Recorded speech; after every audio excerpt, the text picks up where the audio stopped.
Ouais, gentil. Arme.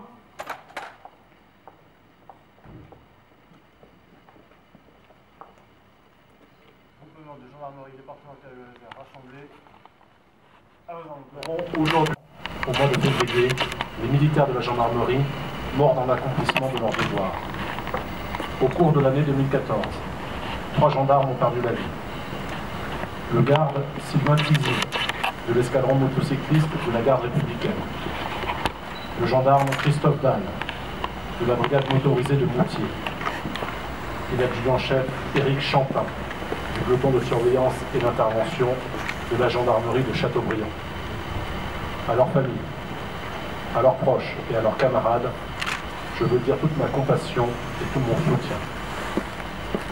À chaque fois qu'un gendarme ou un policier tombe en mission, c'est en effet l'ensemble des forces de l'ordre qui sont éprouvées.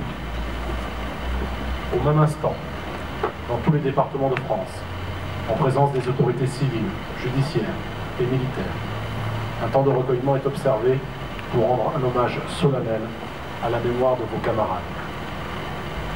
Cette année, cependant, c'est dans un contexte particulier que nous honorons leur mémoire. Il y a quelques semaines, la France a en effet été victime d'attaques terroristes d'une rare violence.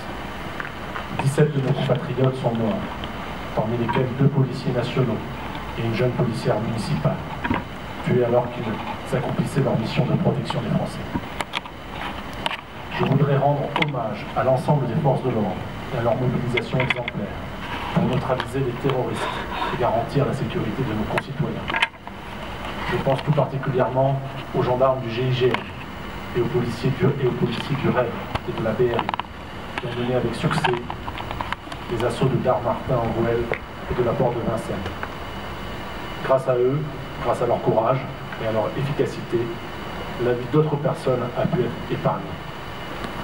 Au cours de ces heures tragiques, nos concitoyens ont mesuré à quel point ils pouvaient compter sur la détermination des forces de l'ordre, gendarmes, policiers et policiers municipaux, à combattre toutes les violences, y compris les plus extrêmes.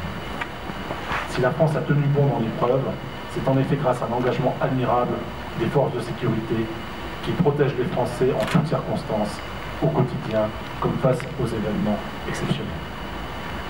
Être gendarme, comme être policier, est une noble vocation, entièrement dédiée au service d'autrui. Une vocation que l'on accomplit parfois au péril de sa propre vie. Être gendarme exige un grand courage. Face à la violence, à la délinquance et à la criminalité, face aux crises, aux peurs et aux drames qui traversent notre société, les gendarmes et les policiers sont en première ligne.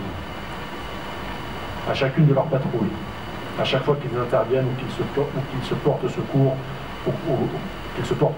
de leurs concitoyens, ils prennent des risques et peuvent être eux-mêmes victimes de violences inacceptables. De telles violences ne doivent pas rester impunies, et la justice doit faire son œuvre. La semaine dernière, l'auteur du meurtre du capitaine Daniel Brière a été condamné à 30 ans de réclusion criminelle.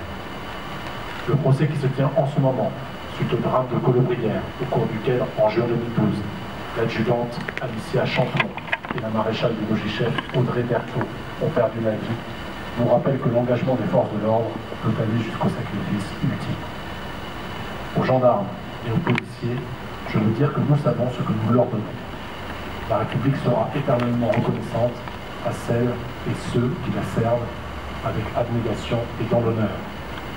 Que le sens du devoir qu'a guidé ceux qui sont tombés en mission en 2014, Éric Champin, Christophe Dalle et Sylvain Tizy, continue d'inspirer notre action. C'est le souhait que je formule aujourd'hui au nom des forces de sécurité. Nous ne les oublions jamais. Bernard Cazeneuve.